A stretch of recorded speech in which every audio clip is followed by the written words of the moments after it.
हाँ जी, तो कैसे हो आप सभी लोग? सभी का स्वागत है प्रेसकार के यूट्यूब चैनल पर। आज है 19 अक्टूबर, तो हम इस क्लास के अंदर 19 अक्टूबर से रिलेटेड जितने भी मोस्ट इम्पोर्टेंट क्वेश्चन बनते हैं ना, सारे के सारे डिस्कस करेंगे। आप क्लास में एंड तक बने रहिएगा। क्यों? क्योंकि एंड में मैं आपसे एक क्वेश्चन पूछूँगा, उसका आंसर आपको देना है। बहुत से लोग आंसर देते हैं, बहुत से लोग सीधे बी या सी ऐसे स्टॉक देते हैं। ऐसे नहीं रखना, अपने को पूरा फैक्ट के साथ डिस्कस करना है। कमेंट के अंदर पूरे फैक्ट के साथ लिखो ताकि आपका रिवीजन हो जाए। और ये क्लास अगर अच्छी लगे तो अपने दोस्तों के पास शेयर करो। खूब सारे लाइक, खूब सारे इस परिष्कार परिवार में सदस्यों को जोड़ो ताकि अपना भी कंपटीशन बने रहे, अपन भी चर्चा में आए। तो इसलिए सभी के पास क्लास शेयर करो। ओके। और हाँ, कल शाम 7 बजे, रविवार शाम 7 बजे तैयार हो जाना। आप सभी से रूबरू होंगे। सभी हम सब मिलकर लाइव क्लास करेंगे। पूरे वीकली करंट अफेयर का निचोड़ वो सारा का सारा देखेंगे। फटाफट रिवीजन करेंगे। तो ये रिवीजन वाली क्लास है। संडे को आप आना मत भूलना। ओके, ज़रूर ज़रूर जरूर जरूर आना है थाने 7 PM। ओके, सबको बोल देना, स्टेटस वगैरह लगा देना। लाइव आए ना, थोड़ा सा हम रूबरू होते हैं 7 दिनों के बाद में।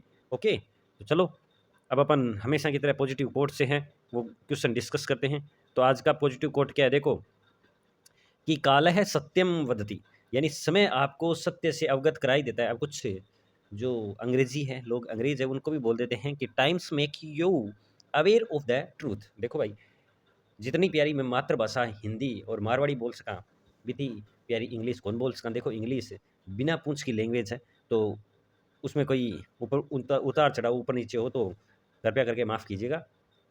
तो समय है ना, वो हमें सत्य से अवगत कराई देता है। कुछ चीज़ें ऐसी होती है जो हमें, जिनका हमें कोई सॉल्यूशन नहीं मिलता, लेकिन अपन बोलते हैं ना सब्र रखो, आपको वक्त अपने आप है जवाब दे देगा।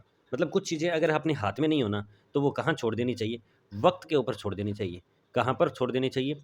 वक्त के ऊपर छोड़ देनी चाहिए और ईश्वर के ऊपर छोड़ देनी चाहिए, ताकि समय जब सही होगा ना, तब उस चीज़ से हमें अवगत ऑटोमेटिक है वो करा दिया जाएगा। ओके, बस अपने को क्या करते जाना है, जो वर्तमान है उसको क्या करना है, बेस्ट करना है। और ये रिवीजन जो अपन ने कल क्या डिस्कस किया, फटाफट देख लें। पीएम इंटर्नशिप योजना का पायलट प्रोजेक्ट की शुरुआत 3 अक्टूबर 2024 से हुई है।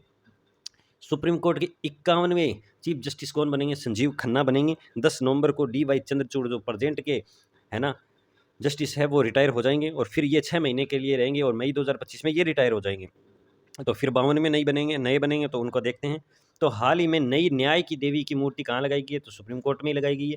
पीएम ई बस सेवा कब प्रारंभ हुई थी? 16 अगस्त 2023 को प्रारंभ हुई थी। और हरियाणा के 19वें और व्यक्तिगत तौर से 11वें सीएम कौन बने हैं? नायाब सैनी बने हैं। राजस्थान की मुख्य मंत्री दुग्ध उत्पादन संबल योजना है, वो 1 अप्रैल 2013 से प्रारंभ हुई, 2019 के अंदर वापिस है, वो पुनः प्रारंभ हुई। और बजट 2024 22 से 23 के अंदर है, वो गहलोत जी ने है क्या किया था, 2 रुपये से बढ़ाकर है क्या कर दिया, 5 रुपये अनुदान कर दिया। आज का पहला क्वेश्चन आप सभी के सामने ये रहा कि हाल ही में कहाँ पर मिशन सरहद संवाद कार्यक्रम चलाया गया? मिशन सरहद संवाद कार्यक्रम, तो सरहद मतलब बॉर्डर, बॉर्डर का संवाद कार्यक्रम मतलब जहाँ पर बीएसएफ की सेना रहती है ना, उनकी हेल्प हो सके। और जो गांव बीएसएफ की सेना जो अपने घर बार सब छोड़कर यहाँ रहती है, तो जो वहाँ के आसपास के जो गांव है ना, तो वो लोग उनसे प्यार करें, मोहब्बत करें और सबसे मिलजुल कर करें। और उनका कुछ मिशन अगर चलता है तो जवानों का सहयोग करें। इसलिए ये बीकानेर के जिला कलेक्टर कौन है?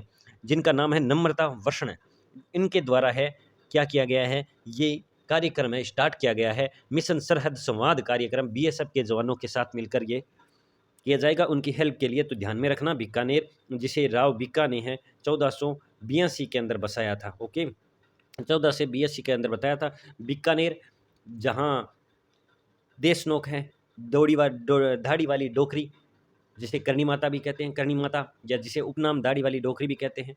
ओके, और ध्यान में रखना है बीकानेर के अंदर ऊंट महोत्सव। बीकानेर एक ऐसा संभाग है जहाँ जिससे क्या है, कुछ कुछ भी नहीं टूटा है। ओके, कुछ भी नहीं टूटा है। अनूपगढ़ है वो पूरा का पूरा गंगानगर से टूटा है, लेकिन वो इस संभाग के अंदर आता है। तो इसके अंदर कौन है? हनुमानगढ़, बीकानेर, गंगानगर और अनूपगढ़ है। याद रख लेना, ये ऐसा संभाग है या ऐसा ऐसा संभाग है जिसके 3 डिस्ट्रिक्ट क्या लगाते हैं, रेड क्लिफ के साथ सीमा लगाते हैं 1070, एक तो खुद बीकानेर, एक अनूपगढ़ और एक गंगानगर। याद रख लें, यहाँ पर सरस्वती या घग्गर नदी, जिसे द्रव्यवती भी नदी भी कहते हैं, कालिदास ने अंतः सलीला भी कहा था, जिसे कालिदास ने अंतः सलीला भी कहा था। ये याद रखना है अपने को।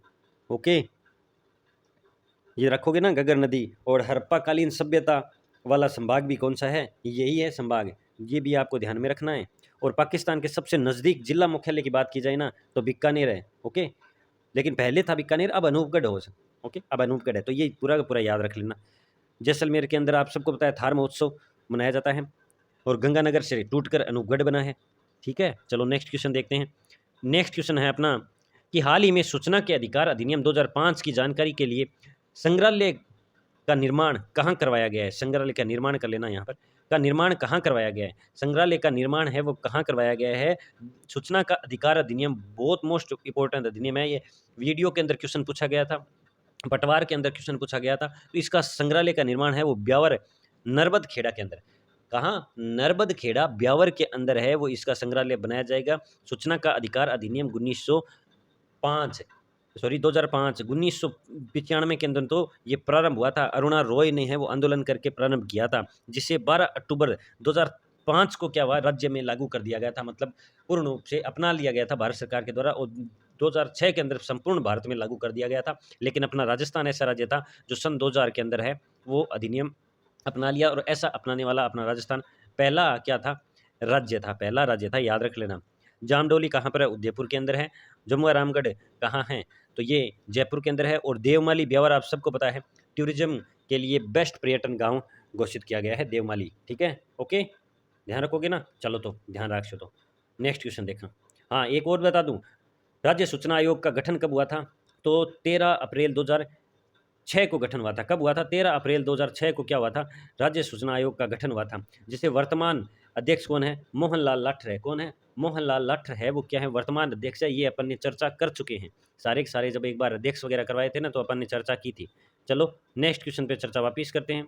अगला क्वेश्चन है अपना कि हाल ही में कहाँ पर मधुमक्खी पालन का उत्कृष्टता केंद्र खोला जाएगा? मधुमक्खी पालन को उत्कृष्टता केंद्र है वो जनाब भरतपुर में खोला जाएगा। खट है, भरतपुर के अंदर खोला जाएगा, जिसे सेवर भरतपुर या सेवर भरतपुर में खोला जाएगा। अब सेवर से याद रखो, सरसों अनुसंधान केंद्र भी कहाँ है? सेवर के अंदर है, जो 1993 को स्थापित किया गया था। ओके, और अगर ये मधुमक्खी पालन जो शहद उत्पादन किया जाएगा, ये अगर भारत के प्रीफिक्स में बात की जाए, तो भारत के प्रीफिक्स में वेस्ट बंगाल, हिमाचल प्रदेश, जम्मू कश्मीर, कर्नाटक, त्रिपुरा, आंध्र प्रदेश और अरुणाचल प्रदेश में ये काम चल रहा है। और इसके अंदर अब है वो राजस्थान में एक 8.2 हेक्टेयर की ज़मीन है वो इसके लिए दी गई है मधुमक्खी पालन के लिए। मधुमक्खी पालन अगर आप भी कर सकते हो, बस थोड़ी सी हिम्मत रखनी है। ऐसी बात नहीं है कि वो खाती है, वो बस थोड़ा सा उनको सही तरीके से ट्रीट किया जाता है। ओके, ध्यान रखोगे ना? तो मधुमक्खी पालन। अब एक नाम हो रहा है डीग। डीग क्या है? जल महलों की नगरी भी कहते हैं, जो किससे टूटकर बना है? नया डिस्ट्रिक्ट बना है, तो वो भरतपुर से टूटकर बना है। किससे बना है? भरतपुर से टूटकर बना है। अब आपको मैं पूछूं कि ब्रज भाषा अकादमी कहाँ पर है? अगर मैं आपको पूछूं कि ब्रज भाषा अकादमी कहाँ पर है, तो आप में से 90% लोग यही बोलेंगे सर भरतपुर में। ना जी ना, भरतपुर में कौन है? ब्रज भाषा अकादमी है जयपुर के अंदर। खटा है, जयपुर के अंदर है। हाँ, ब्रज भाषा बोली जरूर जाए भरतपुर के अंदर, लेकिन भरतपुर के अंदर ब्रज भाषा अकादमी को नहीं है। जितने भी भाषा अकादमी की बात की जाए वो सारी की सारी कहाँ हैं? जयपुर के अंदर है सारी भाषा अकादमी। और सिर्फ पंजाबी भाषा अकादमी है वो गंगानगर के अंदर आज चली जाती है। ओके, पंजाबी भाषा अकादमी। और पश्चिमी एवं सांस्कृतिक केंद्र कहाँ पर है? तो उदयपुर के अंदर है। कहाँ? उदयपुर के अंदर है। ये आप याद रख लेना। ये एक्स्ट्रा भी आप थोड़े से अपन फैक्ट के साथ सारे डिस्कस करते हैं। नेक्स्ट क्वेश्चन देखो कि हाल ही में किस राज्य ने आवासीय सरकारी स्कूलों के नाम महर्षि वाल्मीकि या वाल्मीकि महर्षि स्कूल कर दिया गया है? तो ये नेक कार्य किसने किया है? तो ये कर्नाटक राज्य ने किया है। किसने? कर्नाटक राज्य ने किया है। और कर्नाटक राज्य के सीएम कौन है? सिद्धारमैया है। कौन है? सिद्धारमैया है। उन्होंने है ये घोषणा कर दी कल 18 अक्टूबर को कि आवासीय सरकारी स्कूल है ना, उसका उनका नाम क्या कर दिया जाएगा? वाल्मीकि महर्षि स्कूल उनका नाम है कर दिया जाएगा। तो ये ध्यान में रखना। और कर्नाटक के जो महर्षि आवासीय विश्वविद्यालय है ना सरकारी, उसका किया गया। ठीक है, सीएम का भी ध्यान में रखना है ना। अब मेरे को आप कमेंट बॉक्स में कमेंट करो कि कर्नाटक की राजधानी क्या है। काफ़ी बार मैंने डिस्कस की है। नेक्स्ट क्वेश्चन है कि जन आधार योजना कब शुरू हुई थी? जन आधार योजना है वो कब शुरू हुई थी जनाब? तो जन आधार योजना है वो 18 दिसंबर 2019 को शुरू हुई थी। कब?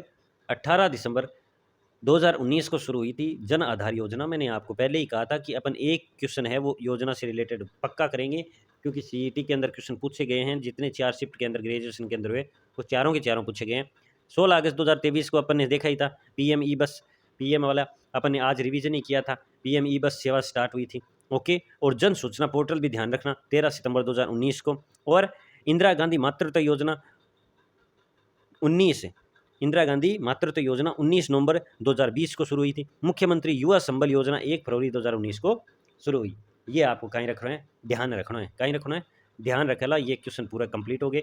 एक लास्ट क्वेश्चन और है कि महाराष्ट्र राज्य का राज्य लोक नृत्य कौन सा है? महाराष्ट्र राज्य का राज्य लोक नृत्य कौन सा है? लावणी, नकाटा, तमाशा। तो इसका सही आंसर क्या हो जाएगा? ये तीनों के तीनों ही है, उपरोक्त सभी इसका सही आंसर हो जाएगा। ये एनटीपीसी और एसएससी आपके लिए है, आपके जो बच्चे हैं उन्हीं के लिए है कि अभी एनटीपीसी की वैकेंसी आई हुई है, तो ध्यान में रख लेना। पिछली बार से थोड़ी कम वैकेंसी जरूर है, लेकिन वैकेंसी है, कितनी हो अपने को तो एक सीट चाहिए। ओके, तो महाराष्ट्र की है लावणी है, नकाटा है, कोली भी है, तमाशा भी है, पवारा भी है। तो तमाशा तो अपन भी दे जानते हैं ना, भरपूर इधर थोड़ा सा अपने भी आता है, लेकिन एक्चुअल के अंदर ये लोक नृत्य किसका है? तो ये महाराष्ट्र का। राजस्थान का अगर पूछ लिया जाए तो घूमर, कालबेलिया, चक्री, गणगौर, पणिहारी, ये याद रख लेना। पणिहारी, गणगौर, चक्री, कालबेलिया, घूमर, ये अपने राजस्थान आ रहा है। ओके, राजस्थान का है। चलो तो नेक्स्ट क्वेश्चन देखो, ये लास्ट डोज का क्वेश्चन है। काफ़ी लोगों ने सही आंसर दिया, उनको दिल की गहराई से शुक्रिया। और ये आपके लिए नेक्स्ट नया क्वेश्चन है, जिसका आंसर आप सभी कमेंट बॉक्स में देना कि जम्मू कश्मीर जो केंद्र शासित प्रदेश है उनका पहले मुख्यमंत्री कौन बने हैं और कौन सी पार्टी के, कब शपथ ली और कहाँ पर शपथ ली, ये भी आप मेरे को बताना, क्योंकि मैंने आपको सारे बताए हैं जनाब। ये क्लास होगी कंप्लीट। आई होप ये क्लास पसंद आई है। अगर पसंद आई है तो शेयर ज़रूर कीजिएगा। और हाँ, एक चीज़ वापस कान खोल के सुन लो, 7 बजे संडे को शाम को अपन लाइव रूबरू होंगे, अपन बात करेंगे और क्लास का रिवीजन करेंगे फटाफट। 1 घंटे के अंदर पूरे वीक का रिवीजन करेंगे। तो आप आइएगा और इन्जॉय कीजिएगा और सभी को है इन्फॉर्मेशन दे दीजिएगा। अब मैं आपसे आज्ञा लेता हूँ। हंसते रहो, मुस्कुराते रहो, इस प्यारी सी ज़िंदगी को जीते रहो। कि मिले अगर कोई बेसहारा तुझे, तो उसे सहारा देकर अच्छे कर्म कमाते रहो। जय हिंद, जय भारत और धन्यवाद।